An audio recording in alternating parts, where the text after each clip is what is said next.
Hey Railheads! Today in part 3 of the warehouse build, we'll wrap this project up with some details and some paint. Coming up on my Finger Lakes Railway layout.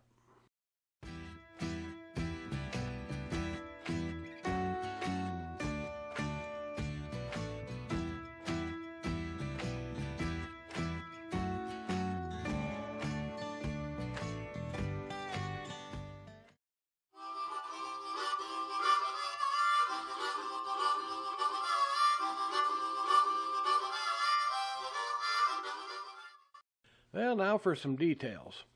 Now, this warehouse will get rail service in the form of reefers, so I need to add some loading bay doors.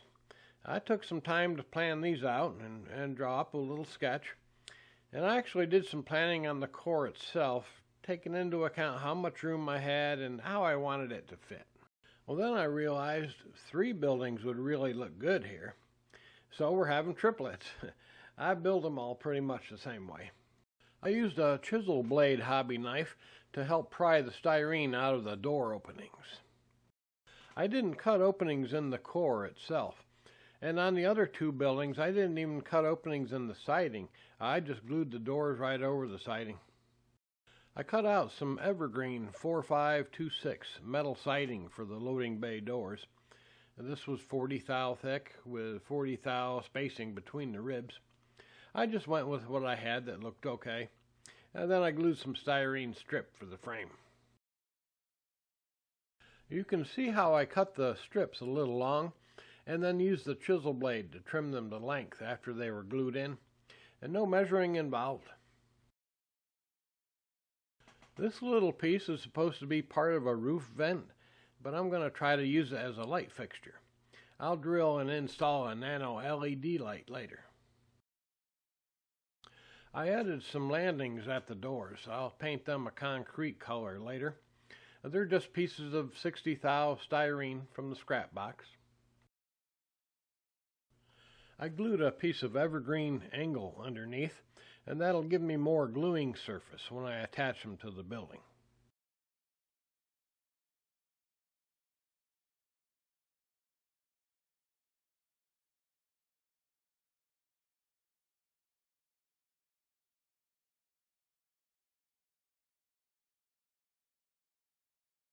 I don't want to get paint on those brown strips. I mentioned them in part 2. I'm using them to represent gutters and downspouts. So let's get some paint on this thing. I'm using Tamiya XF15 flat flesh on these metal buildings.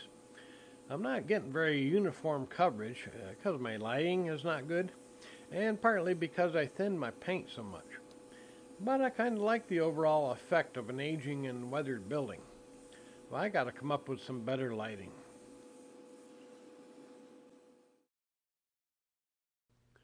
A little touch-up work to do, but that's okay.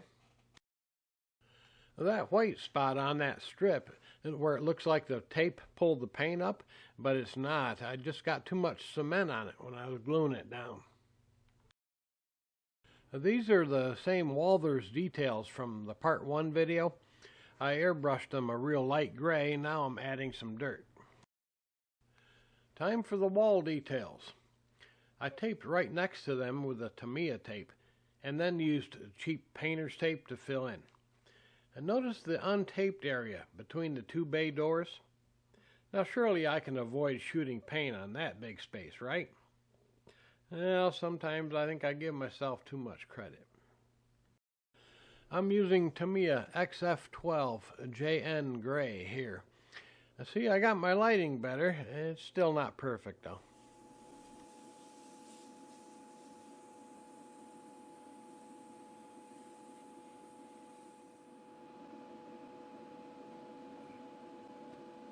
I'll use Tamiya XF61 dark green for the pad-mounted transformers, and they're from another Walthers kit.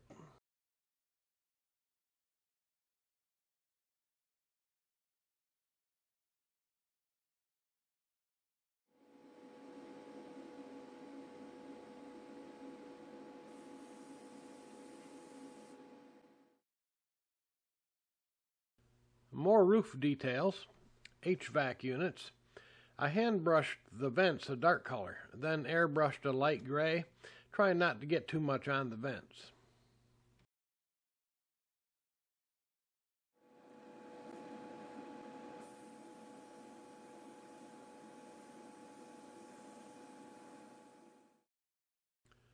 Coming back to dirty up the wall details, like I did with roof stacks.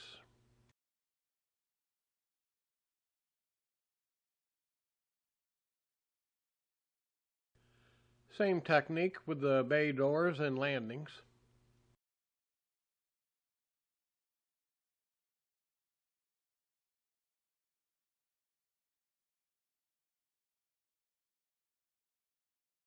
I used narrow profile evergreen siding to make this little tin roof overhang next to the door. I thought it would be a good place for my soda machines, or pop machines, or soda pop.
I'm pretty good for the most part, but it looks like some gray there between those bay doors. Dadgummit.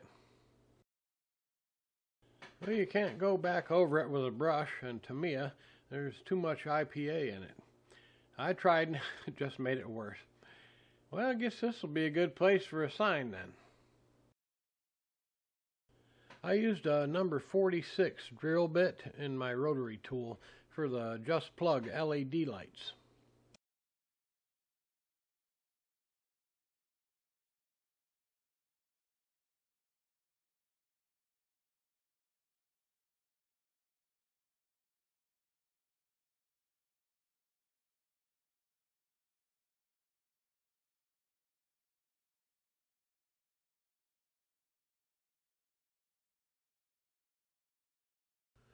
More little details. The dumpster is a kit from High Tech Details. I put a link in the description. I got the 3D printed picnic table off Shapeways, I think. The newspapers are just normal printer paper.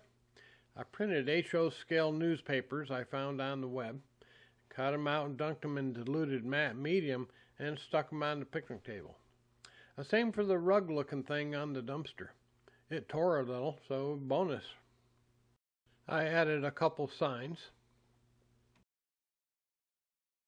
The picnic table will be the perfect spot for this figure I've been saving.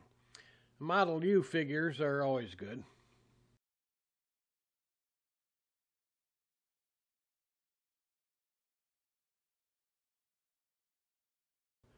I always try to learn from the better modelers. Stuff like seam composition, lines and angles. I thought this scrap PVC lumber would make a good wall. It's got some cool texture on the edges. And it's not glued down in case I change my mind. I think this project really added some value to my layout.